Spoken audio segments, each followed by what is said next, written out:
Now, I don't know if Adam ever watches live and is aware of the filter in. Oh, I'm aware. Okay. All right. I feel like I'd be a bad employee if I never listened to the pod. Yeah. Well, yes, you would be. I want to say if you had only listened on Spotify or another streaming service, you might not know about it. But then I feel like you mentioned it enough in the regular show, Spike, where people would be aware of it even if they don't watch on YouTube. So I have a podcast recommendation, and I have been telling people to watch. It's a video pod. It's not even pod. It's only YouTube. I've been recommending it to people, but now it had a couple episodes blow up. And I am suggesting that everybody go to YouTube and search for Bobbi Althoff. Bobbialthoff. I think every one of her shows is funny. Now, she just recorded one with Drake, which seemed to happen out of nowhere. Everything is very dry and weird, and you should watch all of them. I die laughing at them. That is my recommendation. Do you have any filtering content, Adam? Geez, probably not. What podcast are you listening to? Yeah, Adam. There's one podcast I like. It's called Sixers Beat. I think they do a great job talking about the Sixers. Bro, I will dump you right off this fucking show. I will have no problem. You listen to that when you want to take it, when you want to go to bed. Just the rock is like rather than white noise. No comment. No comment. Okay, all right. Start doing that. Push me in that direction. That's not what we want. We don't want that. Like those guys. All right. Let's go. The Rice Ricky Sanchez podcast is proudly presented by DraftKings Sportsbook. Sign up for DraftKings Sportsbook by using promo code RTRS and brought to you by Adam Ksebe, the official realtor of the process, 302-864-8643. Big Barker Therapeutic Dog Beds. Get yours at bigbarker.com/Ricky. And Stateside Urban Craft Vodka, the official sponsor of the Corner 3 newsletter with Zoe, statesidevodka.com. On the show today, Joel Embiid tells a funny joke that he might want to win a championship somewhere else. LOL. Daryl Morey tells a big funny joke to Mike on Twitter, admits James Harden wants a trade.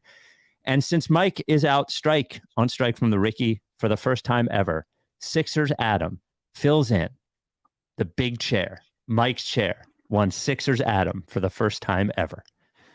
I did mention Stateside Vodka. Big news. I don't know if this is for any Ricky listeners at all, but Stateside is the first Ricky advertiser to also advertise on WFAN. Stateside is now advertising Surfside with Sal Licata, our new midday host.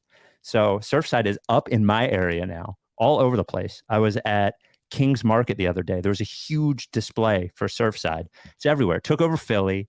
Now it's going to take over Jersey and New York. Surfside is the drink of the summer. The drink. 100 calories, iced tea and vodka. No carbonation because iced tea does not have carbonation. And it is just the right amount of sweetness. And you can legally drink it now, right, Adam? I can. Yes, I can. It's just the right amount of sweetness. It is fantastic.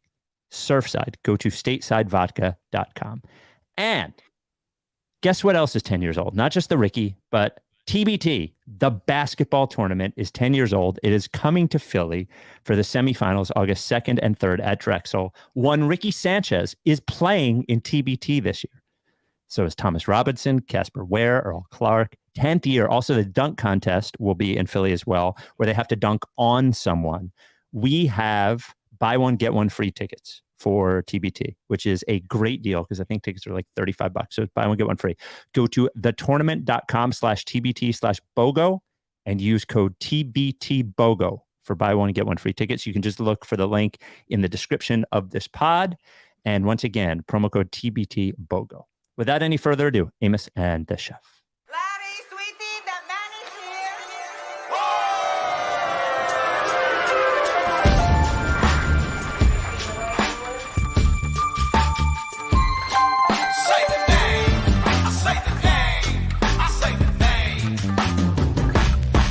We were right, y'all. We were right. Even when it went wrong, we were right. We was right, y'all. say the name. Say the name. We were right, y'all. We were right. Even when it went wrong, we were right. We were right, y'all. We were right. So say the name. Say the name. Say the name.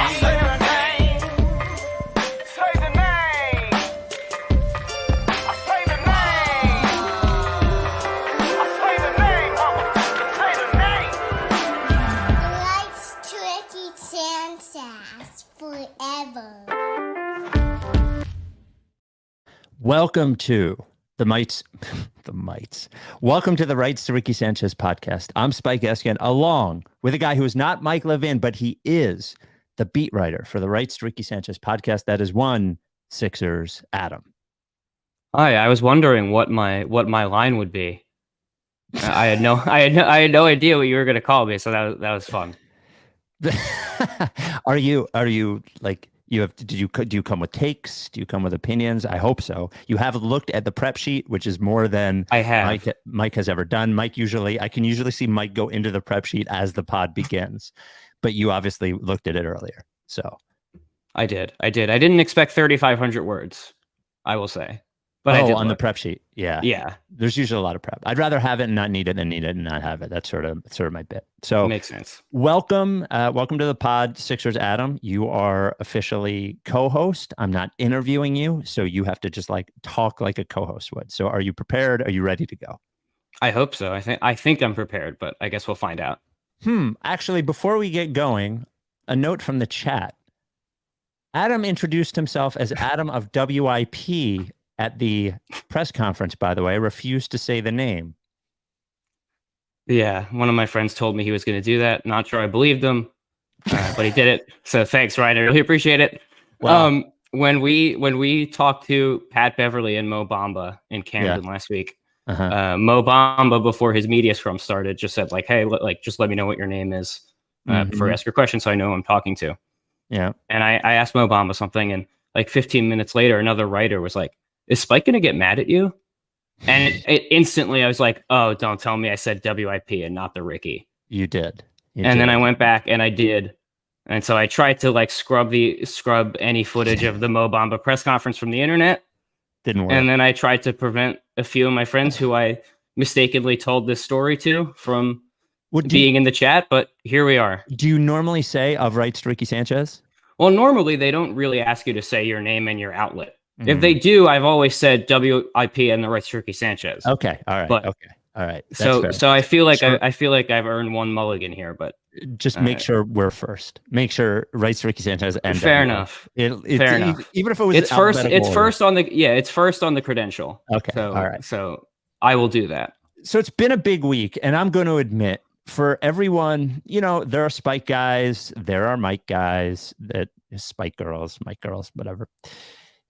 This is going to be one of those episodes, I think, that if you are not a Spike guy, because I am pissy about the weekend Sixers, you're going to hate this episode.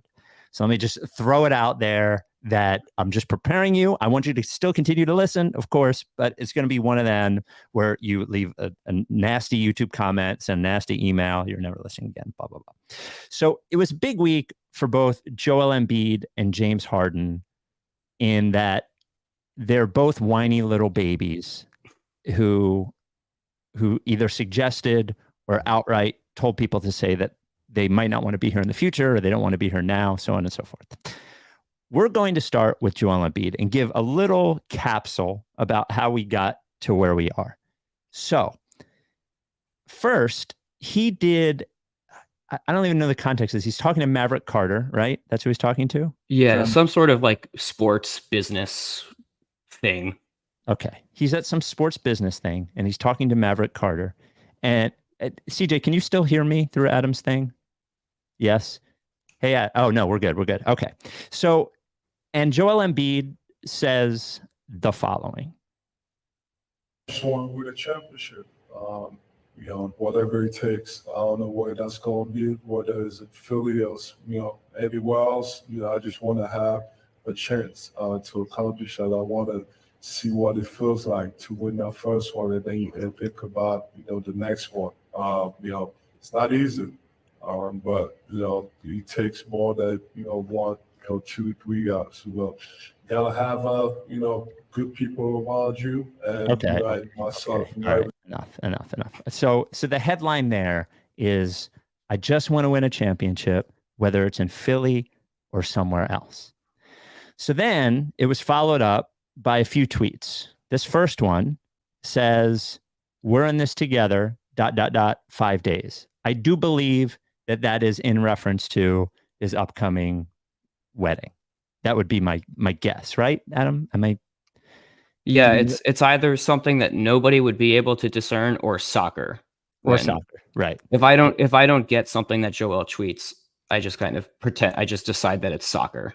And he is getting married this summer, and that would have lined up for being the weekend.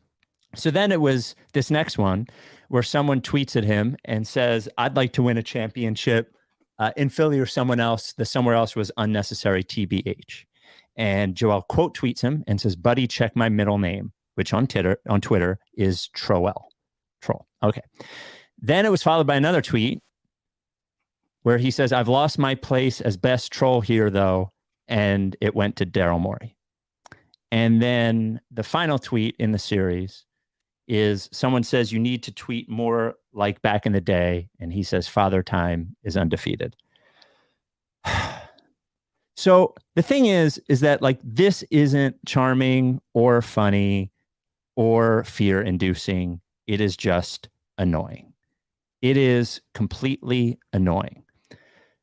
Let me say at first that, of course, there are more people to blame than Joel Embiid for the position that the Sixers are in and having not advanced past the second round during his tenure here.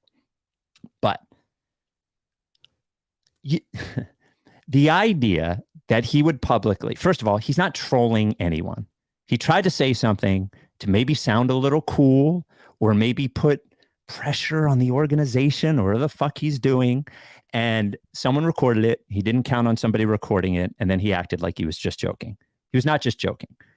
But let me say this. I am not going to live in fear of Joel Embiid being unhappy and him asking out. I am done with that.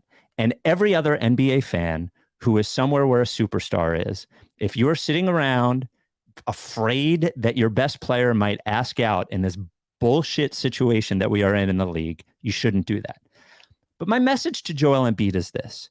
Yes, the team in a lot of ways has failed you up until this point in surrounding you with a team that can win a championship.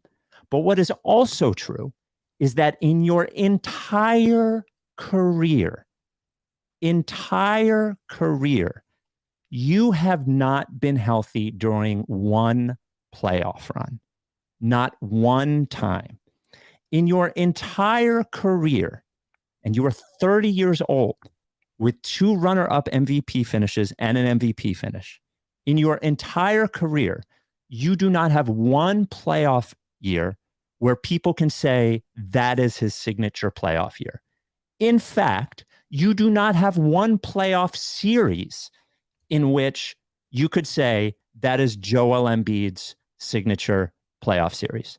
And for all of the shit that we talk about other players, Jokic specifically, being defined by advanced stats, our big bragging point for you in the playoffs is the plus minus when you're on the floor and off the floor, which is total loser bullshit on our end. I understand that you are unhappy, but the truth is that you are as big a reason that the Sixers have not advanced past the second round as anybody else. As big a reason as Brian Colangelo, as big a reason as Ben Simmons, as big a reason as Daryl Morey, as big a reason as Brett Brown. Everyone shares in this, and you are part of that. And you do not get to be the person who's like, it better get better around me or I'm going to leave. He's like, and we'll get to what Morey said later on about both he and Harden being hard to play with. Like, wing players don't want to come and play with Joel Embiid.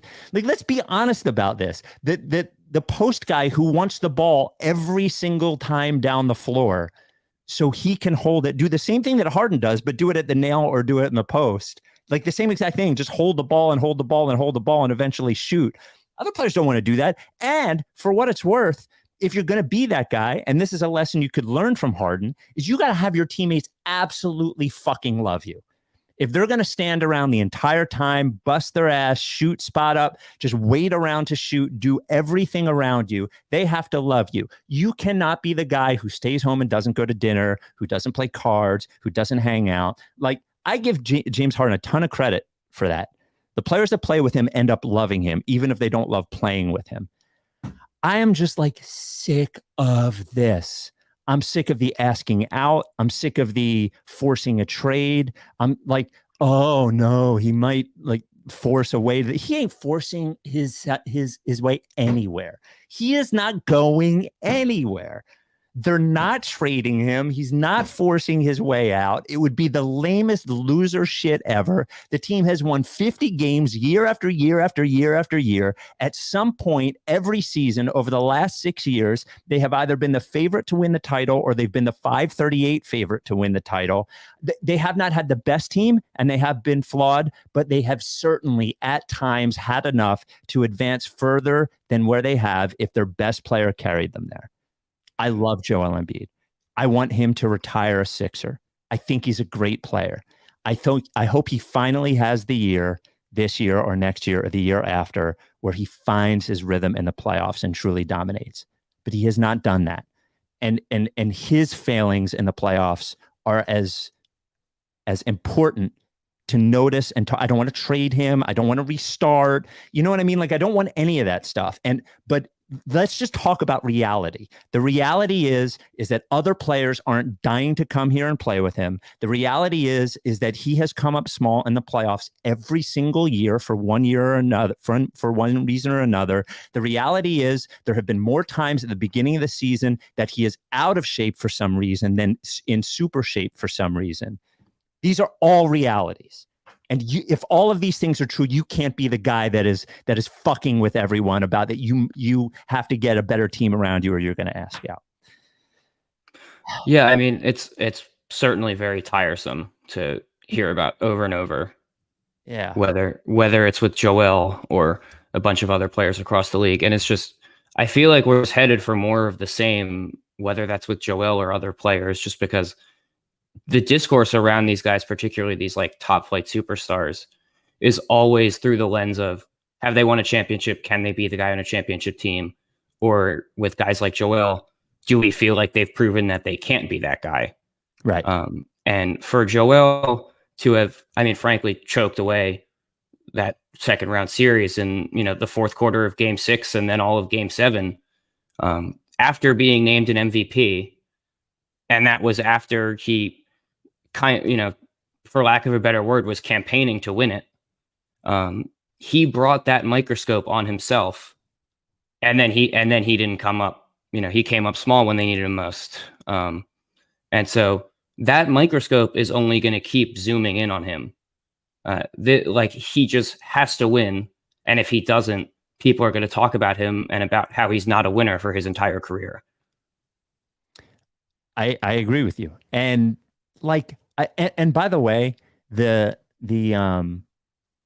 think what has to go away is just the belaboring of the two sides of how you're supposed to react to what he said. The first thing is like, oh, he's gone. He's absolutely gone. He's the first foot out the door. So he's got like 4 years left on his contract. He's not going anywhere. And then the other side of it is, got to ship him out. Get him out of here. He's a fucking loser. It's like none of that. The entire culture around the NBA with this bullshit is bad. It's bad. It's bad. It's bad. If you want more optionality about where to go, then don't sign 5-year guaranteed contracts. That would be my position on that. Sixers Adam, can you for a second be Vegas Adam? Oh boy. Okay. All right. I don't have Mike. You got to be Vegas Adam. Vegas Adam, DraftKings Sportsbook odds, regular season MVP. What do you think Joel Embiid's MVP odds are for this season? I will tell. Do you want me to tell you the favorite? Yeah. Favorite is Jokic at plus 450. I will guess plus 900. He is plus 650. Wow. Luka is plus 500. Books have wanted to give Luka the MVP for 3 straight years. Yeah, a million years. Yeah. Giannis is plus 550. Embiid is plus 650. I actually think Jokic is an incredible bet at plus 450. I think they will be, they want to make up for not giving him the 3rd straight one. They'll dying to give it to Jokic. Tatum is actually plus 900. And by the way, the Sixers are plus 1400 to win the in-season tournament at DraftKings. Oh, well, how exciting is that? Yeah, it's incredibly exciting. What are you waiting for? Download the DraftKings Sportsbook app now and use code RTRS. Download the DraftKings Sportsbook app now. Use code RTRS. New customers can score $150 in bonus bets instantly for betting just $5 on anything. Only at DraftKings Sportsbook with code RTRS. Gambling problem? Call 1-800-GAMBLER. Got to be 21. See show notes for details. You don't think, we've gotten a lot of emails about the New York stuff. I actually just don't think it is over the next 2 years, I don't think it is a concern. I truly don't. Do you? You mean New York specifically, or just the entire concept in general? I do too. Just because, like you said, he's fresh into a new deal. And it's not unprecedented that guys have gotten traded in that way. Kevin Durant just did that. Damian Lillard's trying to do that right now. But it is hard to imagine just because, like, why would the Sixers just say, okay. Yeah. Sure. Yeah. I guess we're missing 2. We don't have 2 of our future 1st-round picks. We have 1 good young player. We very rarely make any young players actually better. Sure. We'll just trade you for whatever. Yeah. Yeah. I don't think so. And trade him, by the way, to the Knicks, which is right. Makes it even less likely. All right. So then, I don't have it on the rundown, but I feel like we should go right into the Harden stuff. Are you okay with that? And then That's okay with me. Talk about Montrezl Harrell and Philip Petrusev and Azuolas Tubelis. You nailed it with all the names. Did I? I have no idea. Okay. All right.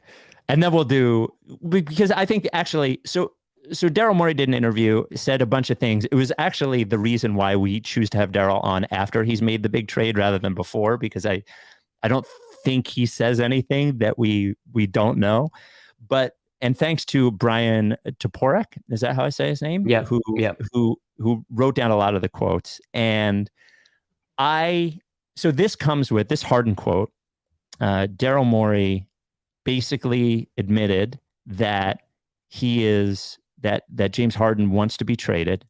The quote was, if we don't get either a very good player or something that we could turn into a very good player, we're simply not going to do it. That is trade Harden. And that comes with extra reporting this week. One from Jake Fisher about how James Harden is solely focused on the Clippers. And just lots of reporting that James Harden is mad at Daryl Morey and wants to go to the Clippers and the Clippers and the Clippers and the Clippers. And all he wants is to go to the Clippers. So I have this thought. If he was solely focused on going to the Clippers and the Clippers wanted him, couldn't he have just signed with the Clippers? It's a revolutionary thought. He could have just signed with the fucking, they don't want him that much. Nobody wants him. In retrospect, this fucking contract that everyone talked about as being him leaving money on the table and signing a less than market deal, it was more than market. He is actually overpriced. Nobody wants him.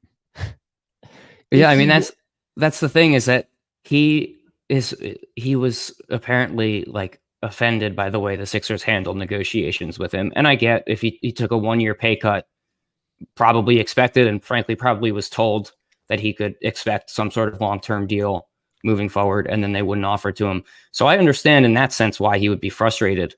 But if this team that supposedly desires him so much is a team that right now, according to Jake Fisher, is unwilling to put Terrence Mann in a trade package for him. And I love Terrence Mann. It wouldn't be me if I didn't love Terrence Mann. And that's kind of me filling in for Mike also loving Terrence Mann. But he desires a situation that just doesn't exist. They're not a team that is going to give him basically a blank check over 3 or 4 years. There's not a team where they can do that and they can be legitimate championship contenders. And so he can hope and pray all he wants. And I think part of the reason the Sixers are slow playing this is because I think as time goes on, it's going to become more obvious to him. If you just like as simple as write down every NBA team and figure out if they make sense for Harden, the Clippers are really like the only spot that is even conceivable.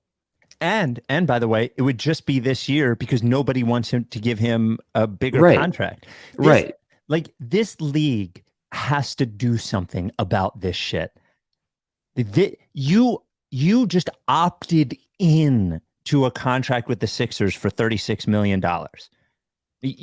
This was a player option. It was a player option to opt in, demand not only a trade, but demand where you want to go, which, by the way, is sort of a trick because it's the only team that actually sort of wants him anyway. Right. To opt in, demand a trade to a specific location, and then start planting seeds. And by the way, this is all following this team that you were so intent on staying on. You start leaking around Christmas time that you might want to go back to Houston. You continue to leak this information all year long, which, by the way, to me, cancels out any sort of trust deal that he has with Morey if you're playing that game. So he starts leaking all season long that he might want to go to Houston. He leaks after the season, basically, that he doesn't like playing for Doc Rivers.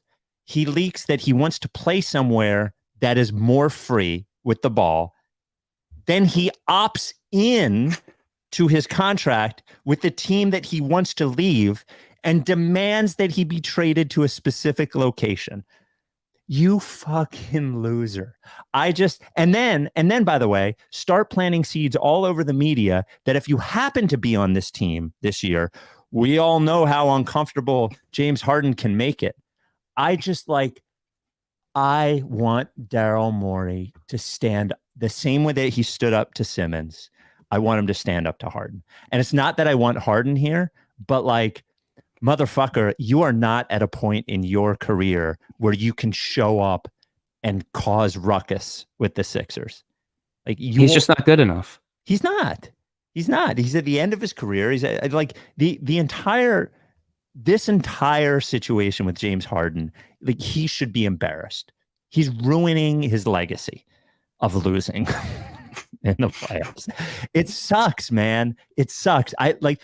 The fact that the 76ers orbit is revolving around these two guys this week and these sets of comments this week is embarrassing. It's embarrassing. Nick Nurse is probably sitting somewhere going, what the fuck? Meanwhile, he's got a bunch of centers, PJ Tucker. Yeah, well, at least they have like 8 different centers. Yeah. A couple other quotes from the Morey interview, and then we'll get to the Sixers signings that you can fill us in on. Sixers Adam. I do nothing else but try to figure out how to get this team over the hump. The reality is sometimes that involves some pain and not doing things that are short-term thinking. That is fine. I appreciate his candidness that he doesn't want to fuck up the next couple of years for a marginal improvement in comfort this year. I do agree with that. I think he has been, now some of the situation he's in is his own doing, but I think he walked into a tough situation and he continues to manage a tough situation. So some of it is his fault, not all of it. Do you believe him that Tyrese Haliburton was not offered to the Sixers? I don't. You don't? And I don't. And that's not me like reporting anything. Certainly. I just like, if they were just thinking back at that time, even amid the whole trade request and the saga and passing up the dunk, Ben Simmons was like surely thought of as a more valuable asset than Domantas Sabonis at that time. I think so. At the very least during that offseason before Ben started actually holding out and it turned into a disaster. I could be wrong. That's what I think. And there were there were just so many rumors about Sacramento there specifically. And it's just, I can't imagine with how much smoke there was that they weren't actually interested. Jake Fisher reported, I believe, a few weeks ago that Haliburton had on the table. I don't know the exact extent of what that trade package looked like. But he did report that, which is worth noting, I guess. I think it's I think these things are fluid, and I think there's probably a lot less specificity into actual trade offers than we think. Like, I am sure they asked for him, and I'm sure he was discussed. But Yeah. I do wonder if X trade was there for the taking and they passed on it for Y trade. That's the question I have. A couple of other quotes. I think James is a little bit hard to play with at times. I think Joel is a little bit hard to play with at times. Both guys are such dominant forces that they can be challenging for guys to play off of. Agree with that? 100%. Yep. We have one of the best players ever to lace them up in Joel Embiid. That's a special thing. We don't take it for granted. We're going to miss him when he's 45 years old and in the Hall of Fame as a 76er.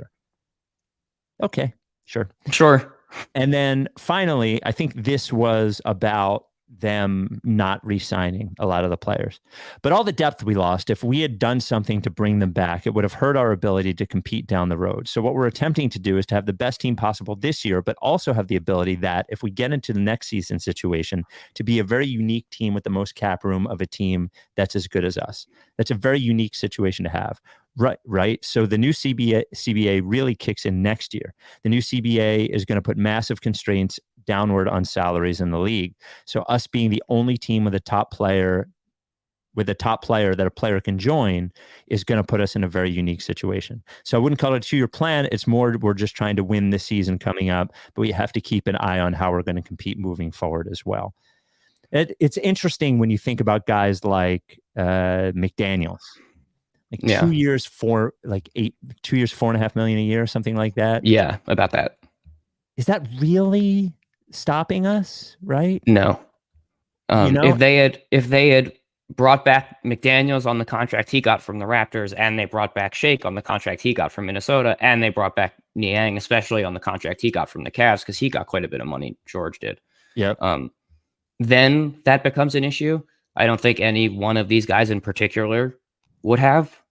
They're not going to be a second apron team this season, and they wouldn't have been with George. They would have been with George and either of the other guys. I just view that last line where he says, we have to keep an eye on how we're going to compete moving forward as well, in addition to trying to win this season coming up. To me, that sounds like planting the seeds for the kind of not red shirt, but like regroup. Yeah. Maybe we only win 47 games this year, and then we try to go get a guy in free agency.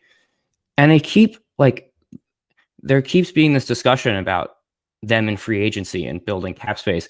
Who are they getting with that money? I don't understand. But don't you think it's less about cap space and more the ability to, if you make a trade, to take somebody into your space? Yeah. Right? That could be it. At the same time, how many trade assets do they actually have? Especially, I keep hearing that they're going to trade Tyrese Maxey for Damian Lillard, right? And they can't even do that. Assuming they don't extend Maxey, which has been reported they won't. What if the player was Pascal Siakam? I guess I just don't view that as like a tremendous fit with Joel. I know they have a good relationship and all that. I don't know what Siakam's relationship is like with Nurse. If it's good, then that certainly would help. Siakam's obviously a great player. And I think in a vacuum could be either the number 2 or number 3 guy on a championship team. I mean, he was a few years ago. He was playing with an insane version of Kawhi Leonard and all that, to be fair. But I don't know. I don't see any free agents next year who are like, not even like all-star caliber players, but like even borderline all-star caliber players, or like fake borderline all-star caliber players, that like Tobias Harris, for example, that like both fits well here and it's conceivable that they would want to play here. Sixers Adam's writing is sponsored by the Process realtor, Adam Ksebe. Adam, everyone wants to know. Adam, Sixers Adam, not Adam Ksebe. Adam, have you bought a shore home yet from Adam Ksebe at the Delaware beaches? This is going to shock people, but I haven't. Oh, are you planning to? If you want to like send me an extra check and then I can take that and send it to Ksebe. One extra check? Something tells me that's not going to get the job. Well, I'm not saying it has to be the same check that you usually send me. You could add a couple zeros in there. For sure. Adam Ksebe, Ksebe, the official realtor of the Process. I did mention the Delaware beaches. Now, if you're going to want to buy a home down the shore, and I say the Delaware beaches are better simply because the property taxes are much, much, much, much, much, much, much, much, much lower. It's less crowded. Plenty of options for Rehoboth, Lewis, Bethany, Dewey, all those places. But they're in demand, and you're going to need a realtor that really knows what he's doing. And Adam Ksebe does that. His whole team based out of Long and Foster and Bethany Beach, and they are the kings and queens of the Delaware beaches. They are your hookup. You cannot go to anywhere else. 302-864-8643 is Adam's cell. Adam at processrealtor.com. Not just the beaches, by the way. They have all of Delaware covered, all of Maryland covered. And this is another service that he provides. You don't want to buy or sell in Delaware or Maryland. That's fine. But you still need a realtor. You go to Adam.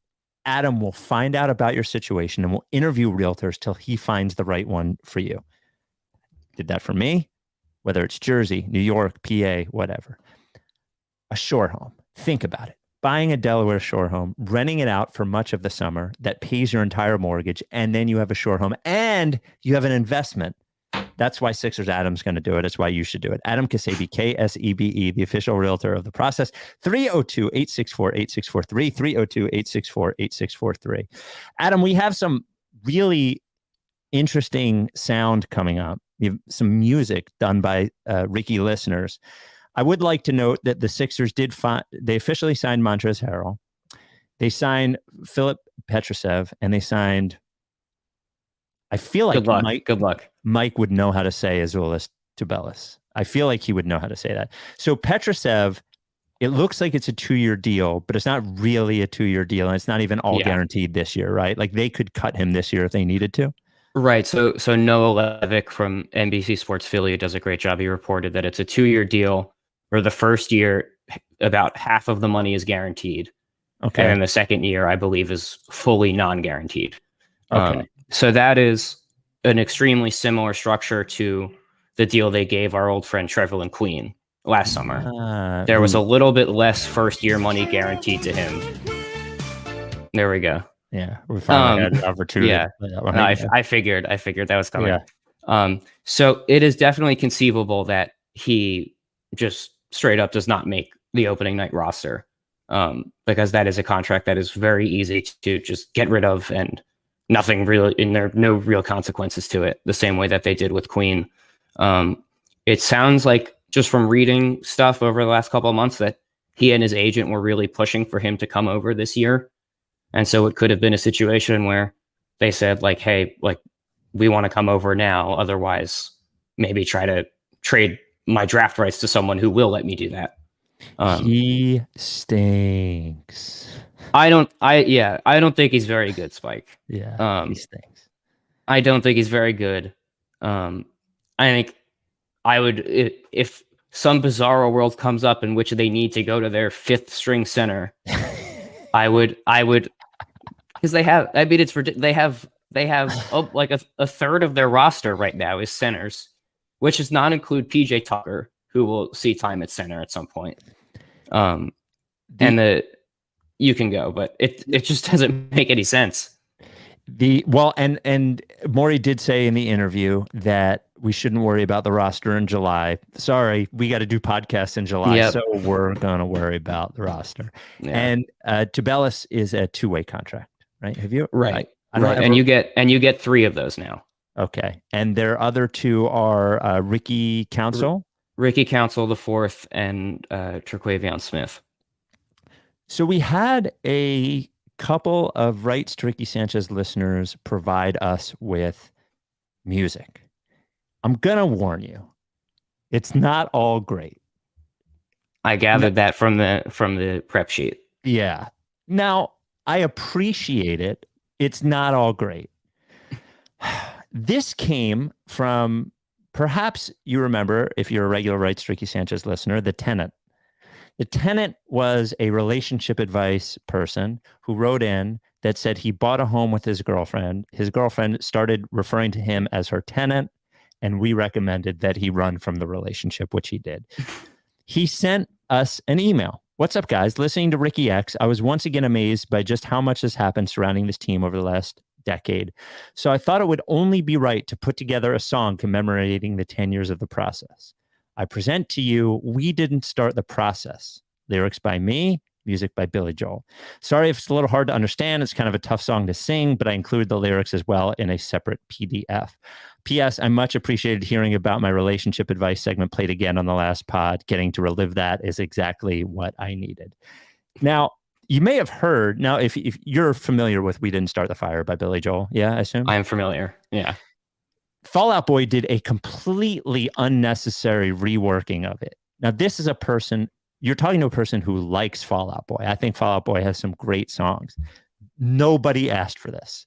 Nobody asked for it. And by the way, when Billy Joel did it, it was like in chronological order, whereas where Fall Out Boy did it, Fall Out Boy just like Googled, tell me things that have happened over the last 25 years and put them in no specific order. It is one of the more, it was almost like they were trolling themselves. It's one of the worst pieces of music I've ever heard. Sounds like a good bit to me. Yes, it sounds like a bit. It does, but Yeah. I don't think it was a bit. In any case, here is from The Tenant. Let's see how long, like I almost want this to be like a gong show to see how much we can survive of it. CJ, you're the gong. You stop it if at any point you think it needs to be stopped. Here's We Didn't Start the Process by The Tenant.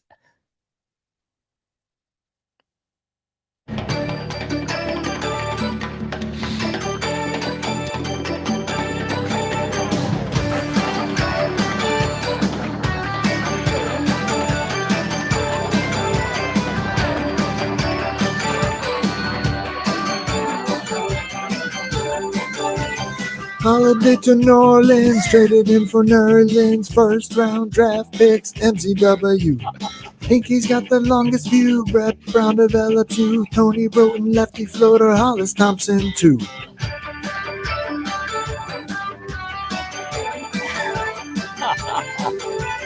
Embiid's navicular, Dario won't come over, Santa Lodge and Okafor, Cannon 72. Adam Silver saving face, Colangelo the outer snake, spineless owners, fake GM, Sir Samuel Hinkie goodbye. We didn't start the process. There was always tanking since the lottery's cranking. We didn't start the process.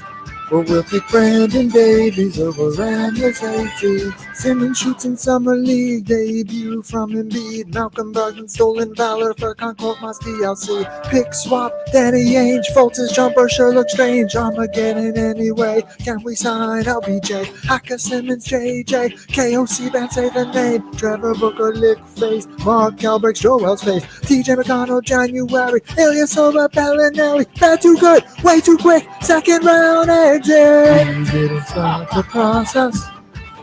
Yankees' vision was a great decision. We didn't start the process. We will not forget him cause he died for our sins. Eric Jr. Dietrich, uncode sources Alvic, Bravo Tini smoking gun, normal collar 91, Elton Brad free agency, Bielitsa hates Philly, Michael Bridges, Isaiah Smith, 1A, 1B, Sesame. Jimmy Butler game winner, fault shooting from the floor. Toby, Bobby, thank you, Rocco. Jimmy versus Brett Brown. JoJo windmill cashed out. Kawhi hit the shot. Sixers hit high water mark. We didn't start the process. There was always tanking since the lottery's tanking. We didn't start the process. But we'll take Brandon Davies over endless hate seats. Al Horford, Tony T, Harris, Mr. 180, Daniel House, Bobble Sacks, How long does this go? Glenn Rivers, Morey, Ben Simmons, it's a 3. Jonah Bolden, NFTs, Mike Muscala, Maxi, Embiid, LNE, Kevin Herter, Seth Curry, open lane, pass away. What else do I have to say? We didn't stop the process. Pinky's vision was a great decision. We didn't stop the process. We will not forget. Respect to Wow. him. Glad he's doing well. Did he record this within the time that we brought him back on the pod to show it? Or he had this cooking for a while? No, I don't think he did. I think my sense was he just did this. He just up and did it. And he was doing the voice. I know this from having done like recorded commercials at home. There's just like an awkwardness to recording by yourself in the home, even if it's okay if somebody else hears you. Do you know what I'm saying? Oh no, Yes. I was thinking when you're in high school and you're recording like a video project and your parents are downstairs and you don't want to make too much noise. You have that whisper voice going on. Yep. Which, maybe he has roommates that he doesn't want to annoy after the tenant kicked him out. So glad on I just him that appreciate he seemed to mention like every player that has played for the Sixers in the last 10 years at like every single notable story taking place involving every single one of them, which I respect. Yeah, I give credit specifically because most parody songs are verse, chorus, out is a minute. Yeah, that was a lot. It was like 17 minutes long. I love it. We're going to play it again. I'm going to make Mike listen to it. I love it. Everyone talking in the chat about having turned it off. You do not have the proper appreciation or respect for shit like that. So then we got another email. Excuse me. This came from Dan. Hi, Spike and Mike and Adam. I made some music inspired by Coach Mike and Mike playing basketball segments. I imagine Mike will hate it as much as Andrew Unterberger hates his theme music. I can also tell you from going back to get the samples that the bell was used a bunch during the 1-2-1 zone story, but I think it was agreed that this is for basketball playing anecdotes. I only use the bell sample in the player Mike music. I've listened to the word coach so many times it doesn't sound like a word, and I don't know what a box and one is, but I don't care enough to look it up. Happy 10th birthday and best wishes, Dan. So here is Coach Mike song 1. I play like this. I don't play like that. When I play, I'm pretty intense. Mike playing basketball. Mike playing basketball. I'm in my prime. Honestly, Sign me. Beautiful. Now that is a great. That one will last, right, CJ? I have to put that on the soundboard. Yeah. Okay. I just want to do it again. That is the Mike. That's the player Mike song, right? Yeah. I play like this. I don't play like that. When I play, I'm pretty intense. Mike playing basketball. Mike playing basketball. I'm in my prime. Honestly, Sign me. Have you sent this to Mike? I have not. Okay, good. Yeah. And then here is the Coach Mike song. I coach basketball in Los Angeles. Coach Mike. Coach Mike. When she does this, do that. I ran a 1-2-1 zone. Coach my ass off. Beautiful. Who knew we had so many listeners that are just brilliant musical artists? I know. There's a lot of them. We have a lot of talented listeners. I'm actually impressed by this. I coach basketball in Los Angeles. Coach Mike. Coach Mike. When she does this, do that. I ran a 1-2-1 zone. Coach my ass off. Beautiful. Thank you, Dan. The Rights to Ricky Sanchez podcast is brought to you by Big Barker Therapeutic Dog Beds. Adam, are you a dog guy? Or are you scared of dogs? I'm certainly not scared of dogs. I had, as of like a couple of years ago, I had 2 dogs. Neither of them are with us, unfortunately. Oh, I'm so sorry. No, that's okay. I don't want to I don't want to make you feel like an asshole. Yeah. So you like dogs? Yeah. Yes.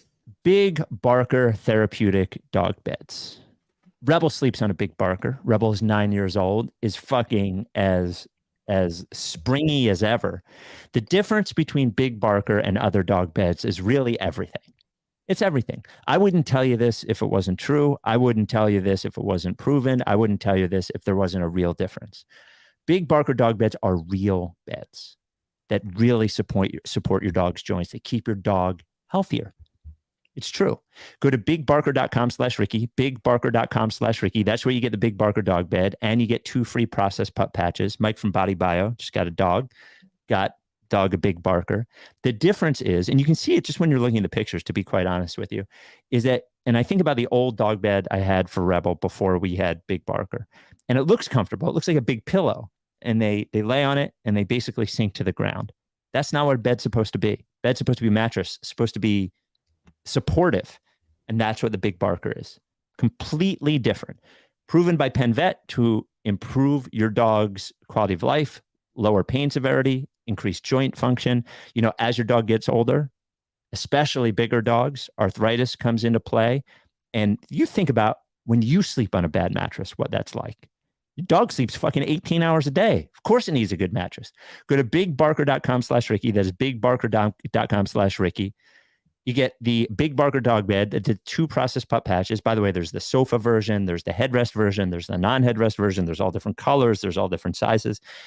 10-year warranty, the foam doesn't flatten or they replace it for free. 1-year at-home trial. If you don't like it, if your dog likes it, doesn't like it, you get a full refund and they'll pay for the shipping.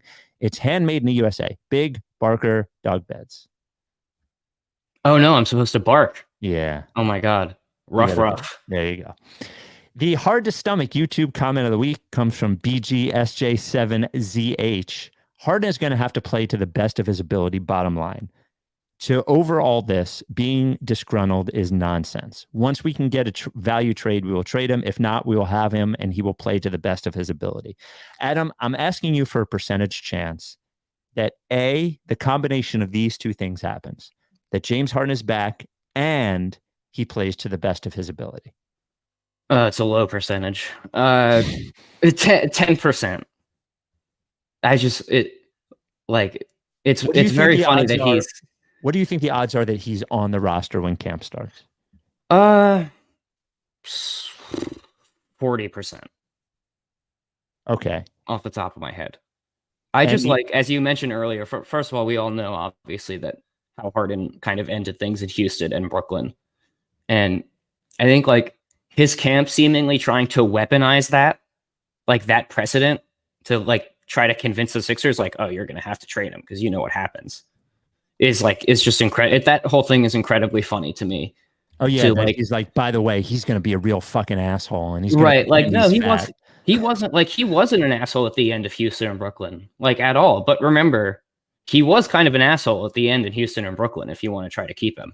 Yeah, right. Yeah, like depending on what situation it is. Right. Because yeah, also what he does is like the Brooklyn thing. He's like, well, see, I was right about that.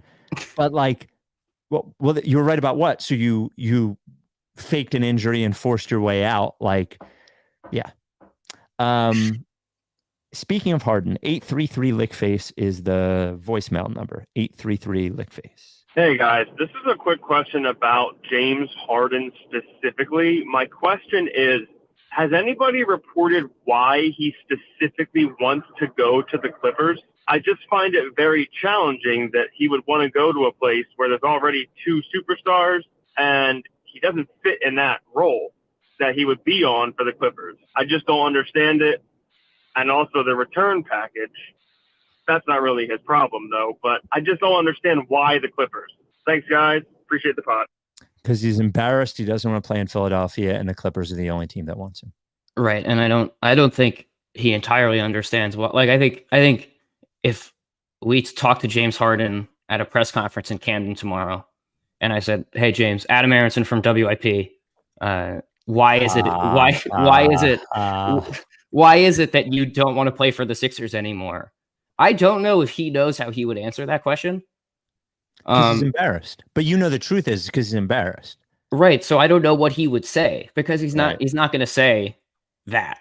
So the whole thing is interesting to me just because I can't remember such a high profile trade request where there's not like a definitive reason that everybody knows. Right. Like I feel like every time someone gets traded, it's either, they're fed up with the coach in the front office or the team's not good enough. Like whatever it is, there's always something there, but we don't really know what it is with him.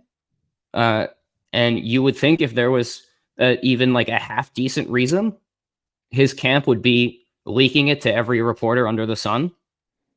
So I don't know why he wants the Clippers, in part because I don't know why specifically he wants to get traded to begin with. I do think, like, generally speaking, living in Los Angeles and being a point guard with playing with two, all-star, superstar wings and being, at least on paper, a championship contender. I get why that in itself might be enticing, but I don't get why it might be the Clippers more than some other Western Conference team that is, has similar talent level. Well, and I don't understand why like I said, I still can't really grasp the specific reason that he wants out here. Well, but the Clippers, aside from the fact that they're the only team that has showed any interest in him. Yeah. I think that's it. I mean, he could demand a trade to, like, he could say, I demand to go to the Warriors. And the Warriors are like, well, actually, no, thank you. Yeah. This came from William, writes RickySanchez@gmail.com. That is writes@RickySanchez@gmail.com is the email address. Actually, we might need to do this when Mike is back, but this is just sort of a tease. How the fuck are we just going to gloss over that Mike gets completely naked to poop? How are we supposed to accept any of his bathroom etiquette advice? This must be addressed, and I'm sure I'm not the only one asking. Thank you and have a good day. Mike did reveal on 2 pods ago that he is usually fully naked when he goes number 2. Adam, I think that's your comments. I think that's like completely psychotic. I would like never even dream of doing that in a million years. I think the odd part is if you have all your clothes on and then you have to poop, you take all of your clothes off. Right. Like if you were like getting in or out of the shower. Makes sense. Makes sense. Getting dressed in the morning. I gotta go. Let me just like take off all of my clothes. That to me seems very unusual. So I don't do this. Just chiming in here. I don't do this, but I have a friend who's very open about doing this, and he goes as far as in public will take off all of his clothes in public restrooms. That's insane. To do this. Is it a bit? No, it just.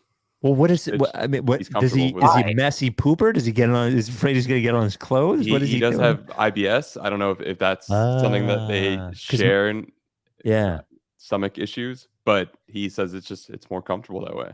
So. You got to get gut plus before you start taking off all your clothes. You got to try a different solution here. 833 Lickface is the voicemail number. First time, long time. What are the chances that Daryl Morey ends up being Howie Roseman? So let me play this back for you. They're both considered the top of their field. They're the geeky guys, analytically driven. And then they tie themselves to a star, Carson Wentz, James Harden. We're super psyched, and that star falls out of the sky, and they are universally hated by all. We say, get them out of here, get rid of them. I hate them.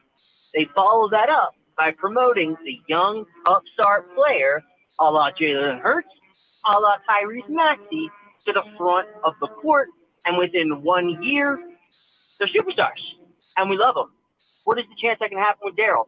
You're probably going to say 0, but think about it. Think about it in your quietest moments, right before you're going to bed, dreaming about Paul Reed winning the MVP. Think about what are the chances Daryl Morey ends up becoming Howie Roseman. Are we too hard on Daryl Morey? Well, those are 2 different questions. Right. Whether the Sixers get insanely lucky and that situation, or whether we're too hard on Daryl. I think generally with coaches and with GMs, generally it's much easier emotionally to put the blame on somebody like that because it's so easy to blame and so easy to change than it is to say it's a much bigger picture problem. So I think he hasn't been perfect, but I think overall that Daryl has done a good job. And I think he knows this is not a playoff roster. I think he knows that this isn't optimal, but I think he knows that he can't really do anything until the Harden thing is resolved. So yeah, I'm pretty much with you on all fronts there. And I just like Tyrese Maxey, a tremendous player, gets a lot better every year. Very cool. Not going to be as good at basketball as Jalen Hurts was at football last year, let alone in a role as important as the quarterback. Not something that I see as even as someone who loves Maxey. Like, seems a little much to me. Yeah, and just the way that basketball is, I don't even know, because of the way that the Eagles team was built to sort of support who Hurts is. Yeah. First of all, I don't think that the Sixers are that for Maxey, and I also I don't know that that's even possible in the same way. Yeah, people don't make that level of leap that Hurts made is not common in football, but happens occasionally. That is not that kind of leap from like good player to like surefire MVP candidate. Yeah, is just like that just doesn't really happen in basketball. Yeah, like I think you could say that a team like, you could look at Denver's team or Milwaukee's team and say, hey, that team is built perfectly around that player. But that player was already an MVP when that happened. Right. You know what I mean? Like I think you can build a team perfectly around a player, but the ability for that to take that player, to your point, from good to one of the few best players in the league, I think is probably low possibility. Why don't we do one more voicemail? How about no? Okay, do this one. Hey guys, Will from Harrisburg. I'm a few minutes into the Ricky X Part 2. I just had to pause and share this. I would rather lose with Joel Embiid than win a championship without him. Now listen, if Embiid's 35, he's had enough, he wants to get traded and chase a ring, God bless. At that point, it would be better for him. But trading him and starting over? He's literally exactly what the process was for in the first place, to get a guy who's special, who gives you a chance to win a championship. Not to mention how unique and hilarious he is off the court. People don't want to come here and play with him? Good. Fuck him. This thing will end where it ends, but it's absolutely psycho to want to trade Embiid after all we've been through. Thanks. Love you guys. I agree. I do think, now I've always been this way. Let me ask you this, Adam. Let's say if they were to trade Embiid this year for a package that includes a superstar player, and they were to win a title with that player, and the team was essentially, James Harden, player X, I don't know, let's say it's Giannis, just for example, and Maxey, and to me, that would feel pretty empty, I think. It would be weird, man. It would be really weird. It would be cool to win, but I would rather see the Embiid thing through. Yeah, I was like hard on Embiid, but I want him to win. I don't want him to go anywhere else. He's like our guy and our star, and I would rather see it through. I agree. I would rather see it through with Embiid than the idea of trading Embiid for anybody. Yeah, I mean, I think the vast majority of people would agree with that here. But I will say there are probably some people in Toronto who would say we thought the same thing about DeMar DeRozan, and then Kawhi won us a title, and they might not regret that as much these days. But yeah, I think the vast majority of people would probably agree on this, that it would just feel so weird. And would like also be like an instant admission that Embiid was never the guy, which I think people would have a rough time grappling with.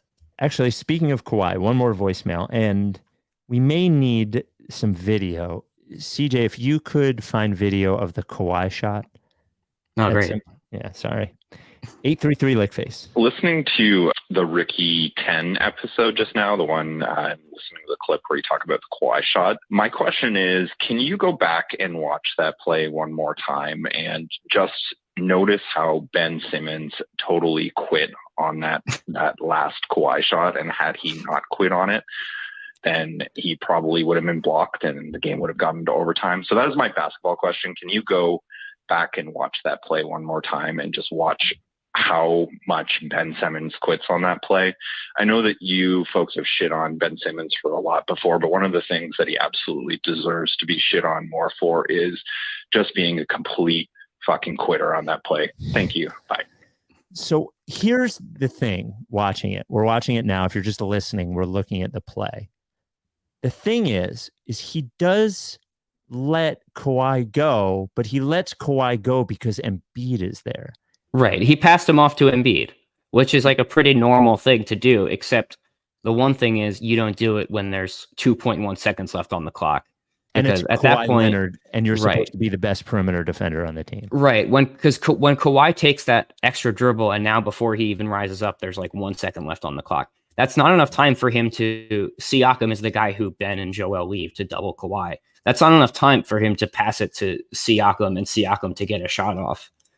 So I don't think it was quitting as much as it was poor awareness about how much time was left on the clock and how your defense should change in that instance. I guess the real question there is, even if he passes him off to Embiid, he can still stay engaged. To your point, there's not enough time to pass it to Siakam, so he can still stay engaged with Kawhi, and they can both be on him as opposed to just Embiid. Yeah, agreed. This is another reason I hate Ben. What a quitter. So how was your first co-hosting experience on the Ricky Sixers, Adam? Very nice. Yeah, it was fun. Yeah, I mean, I love talking Sixers. I love being a union buster. Yep, you are a union buster. You know, I love being a scab. So, you know, all of that put together is just a tremendous opportunity. You're going to Mike's going to burn down your house now. Yeah, that's fun. That is, yeah. CJ, could you score Adam's performance on a scale of 1 to 11, with 11 being the best and 1 being the worst? 9. 9. That's a good score. I will take that. I will take a 9. You should. That's a B-, but you should take it. You should, sure. Thank you. Yeah. Is that a B-? I mean, it is. 8 out of 10 is a B-, so I'd assume that 9 of 11 is like an 82%. Okay, fair enough. That's B-. All right. Thank you, Sixers Adam. You can follow Sixers Adam at his Twitter, which is at Sixers Adam. See how that works. Instagram at Sixers Adam. On Threads at Sixers Adam. And I'm not on Threads, for the record, but you're not. Okay, I'm not. Okay, I just assumed you were because you had the Instagram. And then if you'd like to read his work, you can go to writesrickysanchez.com and click on content, and then click on Sixers Adam. Normal column. Great job this season, Adam. We expect you to break the Harden news. And if you ever announce yourself as simply WIP again, I will also burn down your house. Okay, that's fair enough. I feel like that makes sense, honestly. All right. Thank you, Adam. All right. We'll talk to you next time. Mike back next time. Are you down with TTP? Yeah, Lickface.